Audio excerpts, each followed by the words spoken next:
Hey there guys, my name is Brandon from Gearist.com. Today, we're going to be taking a look at the Zealot ISO or ISO from Saucony. One of my absolute favorite things to see is when brands listen to their customers. I mean, really listen. Now, in 2013, in the National Runner Survey from Running USA, they found that a whopping 92% of runners listed fit as the most important factor to their running shoe purchase decisions. In light of that, Saucony has now launched the ISO or ISO series, which includes currently 3 shoes: the Hurricane, the Triumph, and now the Zealot right here. Now, we were fortunate enough to be able to take a look at this shoe before it officially launches, which won't officially be until February 1st of 2015. So if you're watching this when it goes live, you got a couple more weeks to wait, but this is going to be a shoe that you can get your hands on very soon. Before we get into talking about the actual ISOFit portion of this thing, let's take a look at the regular stuff that we do, including the outsole. Now, straight away, you'll see that the outsole has actually got a lot of rubber on it, and if you can't tell that, I'm going to explain what I'm talking about. Now, first, you've got these orange pods back here. These 3 pods are made from Saucony's really highly durable XT900 rubber, which is put in really high friction, high traffic areas. So you can see there are 3 individual pods that on the lateral kind of heel right here. Now, why not on the medial heel? Because very few, if any, people actually land on the ground like this. When they do, we typically land like this. Whether you're heel striking or forefoot striking, you're going to come in like this type of thing. So that's why there's more rubber on that side. Now on the medial side of the heel, you can see there's this kind of rounded off triangle right here. I assume that's to balance the foot, and it actually does provide a little bit of wear protection, but the bulk of the medial kind of side of the shoe, at least in the rear 2/3, is going to be exposed EVA foam, which in this case is Power Grid Plus foam. As we move forward into the remainder of the outsole, you can see this is Injection Blown Rubber Plus, IBR Plus, that Saucony uses in basically all of their shoes. In this case, the rubber is broken out into individual pods, all of which have flex grooves in between them. And speaking of flex grooves, one of the things that is most impressive about this guy is where these flex grooves are and how deep they are. You probably can see that a little bit, maybe. If not, we're going to talk about this in the midsole section a little bit more. Now, in terms of traction, I have to say that it's actually a pretty good traction shoe. But, you know, currently when I'm doing this review as I speak to you, it's the middle of January 2015. So getting out and really running this and putting it through paces here in Colorado on dry ground is a little bit tough. But when I have the traction, is excellent. And even in some snow, it does pretty well. Not really meant for snow. There's nothing that really bites, but it does do a pretty decent job if your gait is clean and you're really landing under your center of mass. Now, a couple other things that are very noticeable about this outsole. The first one is that it is crazy durable. This has currently about 30 miles on it, give or take. It's a little bit dirty, but with that 30 miles, there's hardly anywhere. There's maybe a little bit right here because I'm a very mid-foot lander, so when I come in, it's very much like that. And so there's a tiny bit of wear right here and a tiny bit kind of right in here, and then maybe a little bit more right there. But in general, at 30 miles, there's basically no wear on this. It's very impressive from a durability standpoint. Now, that carries over, I think, a little bit into the firmness of the rubber. This rubber is pretty firm. Now, you know, companies do have, based on the amount of air that's blown into rubber and different compounds and things they're using, they can control a little bit the firmness of the rubber. This is quite firm, and it's ironic because of the way that the midsole acts, and so I'll get into that a little bit more in a second, but I like that firm ride. It really does give you a good amount of ground feel, lets you feel what you're doing underneath your foot. As we get into the midsole, the first thing I'll mention is the drop, and the stack heights in this are 25 millimeters in the heel, 21 millimeters in the forefoot for a net drop of 4 millimeters, and should you ever forget that, it is notated right there on the heel where it says 4 millimeter offset. Now, the midsole itself is actually made from a new material that is kind of just an offshoot of other materials Saucony's used in the past, and that is Power Grid Plus. According to Saucony, it is 20% lighter than traditional Power Grid, and it also provides 15% more resiliency. Now, why is this important? Well, cushioning is because people want cushioning. This is a neutral cushioned shoe, and again, this plays in with the hardness or the firmness of the rubber on the bottom. We'll talk about that in a second. So it's got a good amount of cushioning. Now, that resiliency, that's going to be where you're going to get your bounce, and you're going to get less breakdown when you kind of start to put the miles on it and you start to kind of have a wear-in effect of the shoe. The bubbles in that foam aren't going to break down as much. They're not going to break down as quickly, providing a lot longer life to the shoe. Now, this is not simply a single density EVA on this shoe. This is a 2-density EVA, EVA being ethyl vinyl acetate foam, and in this case that's what we're calling Power Grid. Now right over here, this foam, this kind of green area, this is their super rebound compound, which is even more bouncy and more resilient and that kind of thing. They're putting it in a high traffic area, high friction area for a lot of people that land in the rear foot or the heel. And what this is meant to do is to create a quicker transition, because it's going to kind of collapse down and actually create almost like a false rocker there, because when it starts to round out the heel, it's going to make that transition into the midfoot onto the forefoot quicker for you. However, there's no accounting for fixing gait. And now let's talk about those flex grooves I mentioned in the outsole section of this review. You can see, once again, they're very deep. I mean, they easily go a third of the way into the midsole. What's cool about that is a lot of times you'll see a shoe where the outsole will have these flex grooves in it, and then it goes just like a touch into the midsole, and it pretty much ends there. And that's fine, because a lot of times the materials allow for the shoe to still remain flexible. In this case, they've really put those into the midsole quite a bit, and it provides a good deal of flex, and I really like it. But one thing that's interesting is that, as you can see, it doesn't flex much behind the arch. So right about here is the furthest point it flexes forward. Now, does it flex in the rear foot? Yes, it does, but you really have to be putting the screws to it. So if you're under load, so you're a guy like me, you're probably 195, 190 pounds, depending on what season it is. You're a heavier person, you know, even a light person, even if you're like 150 pounds soaking wet, you can actually really put some kind of torsion on this and really get it to move out of its way. The reason I think that this is the way that it is and not as flexible in the rear foot is because this is kind of just a big chunk of foam right here. And foam, when you put enough of it in one place, is pretty inflexible. That's not a bad thing. It actually adds a lot of pop, which we're going to talk about in the ride, but I do like the flexibility and the deepness of the flex grooves from the midfoot forward. Now let's talk about the feel of the midsole. I would usually reserve this for the ride section of this review, and I will talk about it there, but I feel like it's important to mention here because of the combination of the outsole and the midsole that I've mentioned so far. Now the first thing, as I mentioned, is that the outsole rubber is pretty firm, and then this midsole foam is pretty cushy, the Power Grid Plus. I like it. But I think that what a lot of people might feel is they're going to go, oh, this is a super cushy shoe, and then when they start running, they're not going to necessarily find that. What I felt is that when I'm running, it feels very cushy underfoot. Okay, I run, it feels nice and cushiony, a little bit firmer than the Kinvara on initial impact, but as I settle in, now mind you, this is taking place like that, as I settle into the load phase, I feel that firmness kind of engage, because the foam itself kind of compresses, gets down to where you're actually just running with you, the road, and the rubber. At that point, it really rides a little more firmly. I like that. It gives great ground feel, but if you're looking for a super plush ride, you're not necessarily going to find that in this the whole way through the gate. You will find it at a certain point, but not the whole way through the gate. Again, if you're a Kinvara devotee, which I love the Kinvara, we reviewed that earlier this year. I did my Ironman Chattanooga early this year in that shoe. This is going to be a firmer ride than that. Not by a ton, but it is firmer. Now, as we get into the upper, we're going to bring in a buddy. We're going to bring in the other shoe, because this is the best way we can examine what ISOFit, or the ISO system, the ISO system, means. Now, if you're a frequent Saucony runner, you're going to notice that right away there's a distinct lack of Saucony's Flex Film.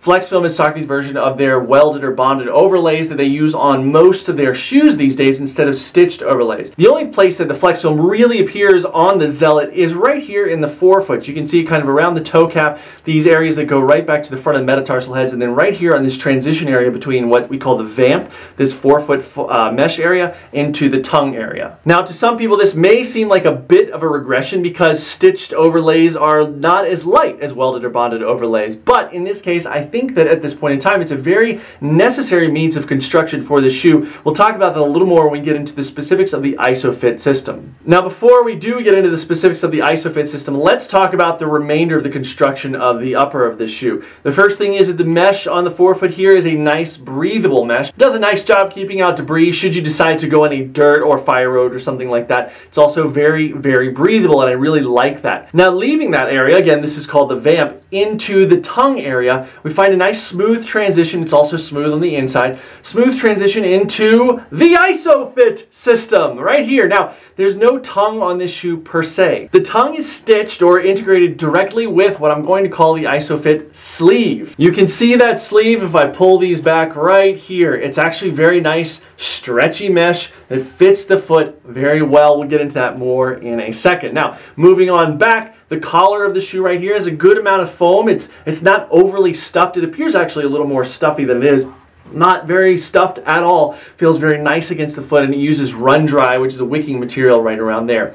Internally, the seams of the shoe, there are actually quite a few. They're not trying to remain seamless, which is good. I don't like it when people make that claim and then they're just not. In the case of this shoe, the toe box is seamless, but again, once you hit this transition between the vamp and the ISOFit sleeve right here, there is a seam. They've done a good job of making sure that it's nice and smooth. However, if you've got very kind of susceptible to hot spot feet like I do, and you run in socks all the time like I do, you may find a hot spot there if you choose to run barefoot. I have not run in this barefoot because again, it's winter time and hitting the road barefoot in this is not exactly something you want to do here in Colorado. Now let's talk a little bit more about the ISOFit system, since that is the keynote system for this shoe.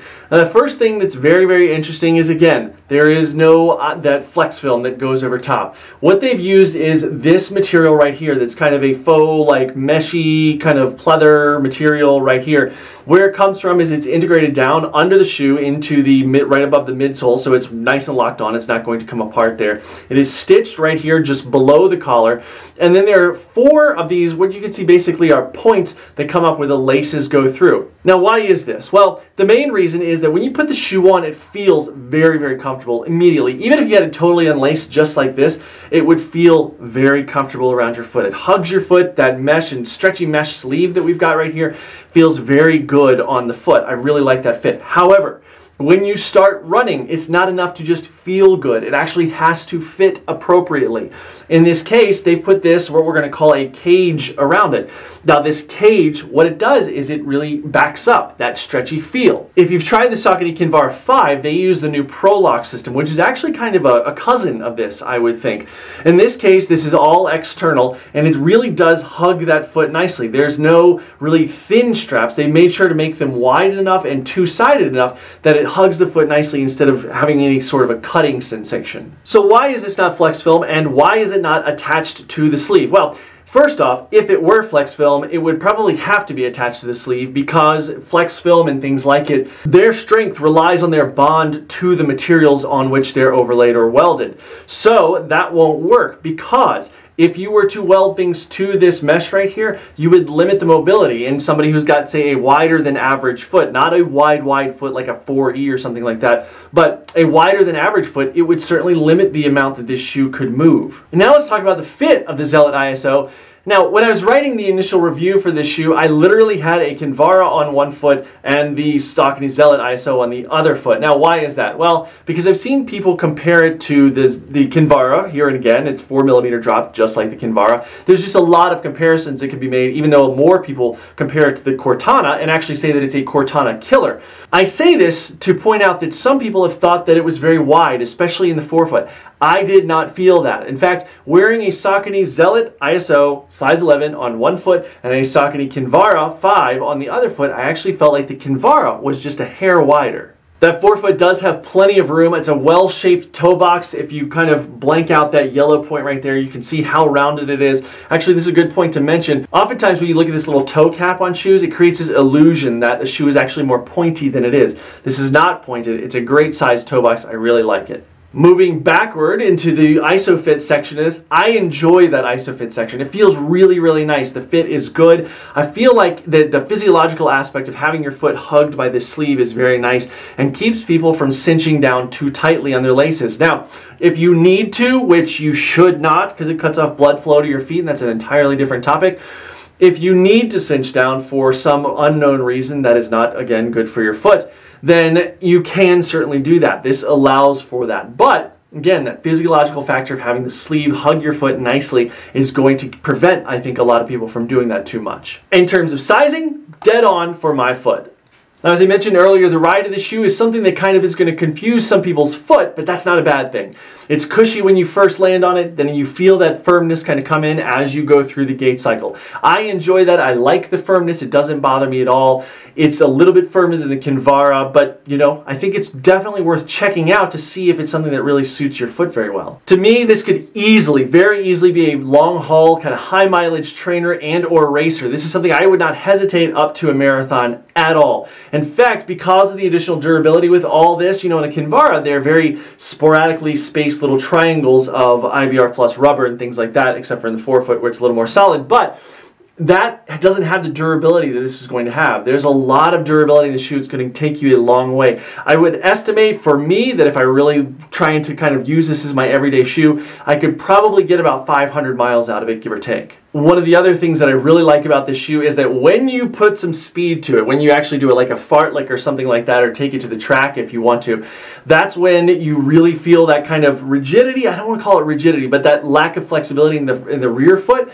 You feel that pop come out. I mean, this thing likes to get down. It is a high mileage trainer, but it's something that accompanies that with being able to put a surge in, or again, a fartlek into a longer run. I really like that about the ride of this. Now, the Saucony Zealot ISO comes in at 9.4 ounces, which is a full 1 ounce heavier than the Saucony Kinvara 5. Now, to be fair, the Saucony Kinvara 5 did have about 200 miles on it. It is the shoe that I used for Ironman Chattanooga earlier this year, but as of the time of this publishing, this is 9.4 ounces. That is 8.4 ounces. Now, keep in mind, that is for a size 11, not the typical size 9 to which everything is measured. Is it the lightest shoe you're ever going to put on? No. However, this is a really durable, as we talked about, all this additional rubber is going to add weight. This is a really durable, high mileage trainer and racer if you need it to be. Now, the price tag on the Zealot is something that's kind of interesting to me. It comes in at $130, which is $20 more expensive than the Saucony Kinvara.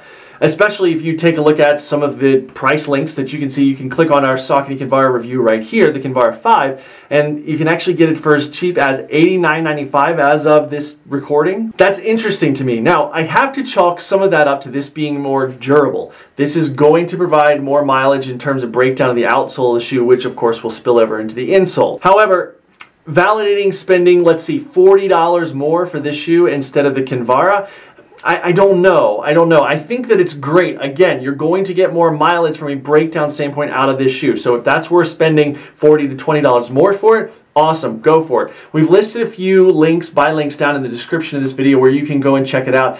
It's not available till February 1st, but you can order it now. I have to say I'm very, very impressed by the Saucony Zealot ISO. It's something that I think the technologies of which, that Power Grip Plus foam, that ISOFit system, this is stuff that we're going to see kind of becoming really ubiquitous across the Saucony line. So don't be surprised when that comes up. In fact, we're going to have a review of the Saucony Zealot, the Saucony Triumph ISO coming very soon, so keep an eye out for that. Now, our question to you today is, the runner survey in 2013 that we mentioned earlier found that fit was the most important thing that people considered when buying running shoes. I want to know, what's the most important factor when you go to buy running shoes? Let us know by leaving your answer in the comments section below. Thank you guys so much for spending a few minutes with us today. If you've got any questions about this video or any of our videos here on YouTube or any of our reviews on the website, you can contact us in a number of ways. The first of which is to email info@gearist.com. The second is to leave a comment right down below in the comment section, super easy, or just reach out to us on one of our social media outlets, which you can see right there on the side, Facebook, Twitter, Instagram, whatever. Let us know what you think. Don't forget our Ask Gearist series, which you can ask any questions of us you want as they relate to outdoor gear or adventuring or technique or what have you. If it's skiing, if it's hiking, if it's running, whatever, we want to hear your questions. You can do that by emailing info@gearist.com or just leave your question in the bottom of any of our videos and we'll get to them in a new episode coming up soon. Once again, as always, follow us on all our social media outlets right over there, including my personal Strava up at the top. And don't forget to subscribe to our YouTube channel by clicking that YouTube button right over there. The homepage is, as always, Gearist.com. If you've got any questions there about any of our reviews, feel free to leave a comment while you're there. Thank you guys so much for spending a few minutes with us today. We'll see you next time.